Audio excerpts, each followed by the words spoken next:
आई तिचे आजीच्या साड्या काढत होती आणि ते बघताना मला असं झालं की हे आपण जपून ठेवलं पाहिजे, ह्याचं काहीतरी करता आलं पाहिजे. कारण तेव्हा मी खूप बघत होते की आपले जे इंडियन आर्ट आहेत ते एक्सटिंक्ट होत आहेत आता, ते नाहीच आहेत. म्हणजे त्याला प्रिझर्व करायला खूप कष्ट लागतात, खूप शोधायला लागणार आहे.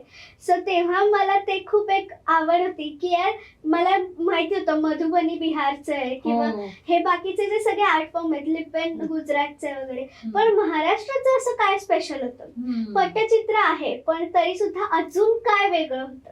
तर मी म्हटलं की महाराष्ट्राची लावणी फेमस आहे, पैठणी फेमस आहे, पण अजून काहीतरी असं असेल ना छान जे आपण प्रिझर्व करू शकतो.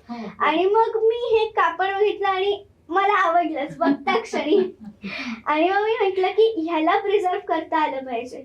आणि मग म्हटलं की काय करू शकतो आपण त्याची फ्रेम करून ठेवू शकतो, पण किती फ्रेम्स अशा लावणार ना, त्या फ्रेमलाही काहीतरी अर्थ पाहिजे.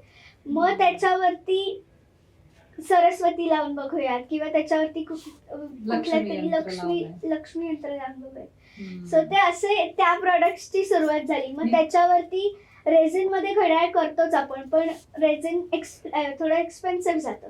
तर मग अजून त्याच्यात थोडस म्हणजे चीप काय करता येईल जे खूप एक्सपेन्सिव्ह पण नाहीये आणि जे ट्रेडिशन कॉस्ट इफेक्टिव्ह आहे किंवा जे ट्रेडिशन जपणारं पण आहे.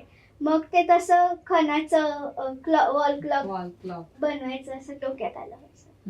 सो किंवा मग बऱ्याचशा लोकांना त्यांची ज्वेलरी बॉक्स हवा असतो. सो मग त्या आजीच्या पैठणीचा हा ज्वेलरी बॉक्स आहे असा.